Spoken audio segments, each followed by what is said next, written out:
రాజకీయ భేషజాలకు పోయి తెలంగాణ రాష్ట్రానికి మాత్రం అన్యాయం చేయవద్దని కోరుతున్నా అధ్యక్ష.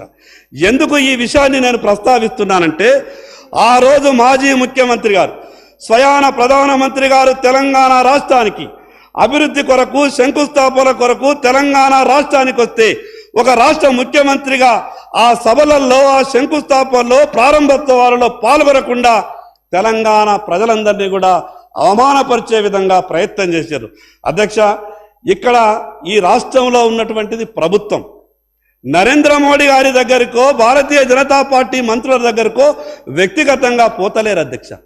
ప్రభుత్వ పరంగా జరగాల్సినటువంటి కార్యక్రమాలు జరగాలనంటే కేంద్రంలో ఉన్నటువంటి ప్రభుత్వంతో సఖ్యతగా మెదులుతేనే ఈ రాష్ట్రానికి ఏదైనా మంచి జరిగే అవకాశం ఉంటుంది అధ్యక్ష. కేవలం ఎన్నికల సమయంలో ఈ రకమైనటువంటి ఆరోపణలు చేసి రాజకీయ పబ్బం గడుపుకోవాలా, కేవలం రాజకీయ విమర్శలు చేసి రాష్ట్రాన్ని పరిపాలించాలనుకుంటే మాత్రం రాష్ట్ర ప్రజలు అన్ని విషయాలను గమనిస్తూ ఉన్నారు అధ్యక్ష. ఇంకా కొన్ని విషయాలు మీకు చెప్పాలని ఉన్నది, కానీ మీరు పదే పదే బెల్లు కొడుతున్నారు అధ్యక్ష. కొత్తగా వచ్చినటువంటి సభ్యులం కాబట్టి మరి అధ్యక్షుడు ఇచ్చినటువంటి ఆదేశాన్ని మేము పాటించాలా. అందుకే ఇంకొక విషయం కూడా మీకు స్పష్టం చేస్తున్నా అధ్యక్ష.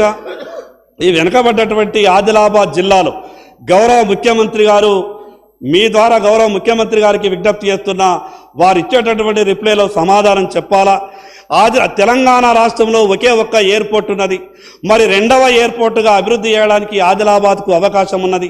ఇప్పటికే రక్షణ శాఖ అన్ని విధాలుగా నిధులు ఇవ్వడానికి సిద్ధంగా ఉన్నది. కాబట్టి ఆదిలాబాద్లో ఎయిర్పోర్టు నిర్మాణం చేయడానికి ప్రభుత్వం నుంచి ఎటువంటి చర్యలు తీసుకుంటున్నారో మీ ద్వారా చెప్పాల్సిందిగా ముఖ్యమంత్రి గారిని కోరుతా ఉన్నాను అధ్యక్ష. మరి అదేవిధంగా అధ్యక్ష, పరిశ్రమల పరంగా వెనకబడ్డటువంటి ఆదిలాబాద్ చాలా ఇబ్బందులలో ఉన్నది అధ్యక్ష. ఉద్యోగ అవకాశాలు లేవు, ఉపాధి అవకాశాలు లేదు.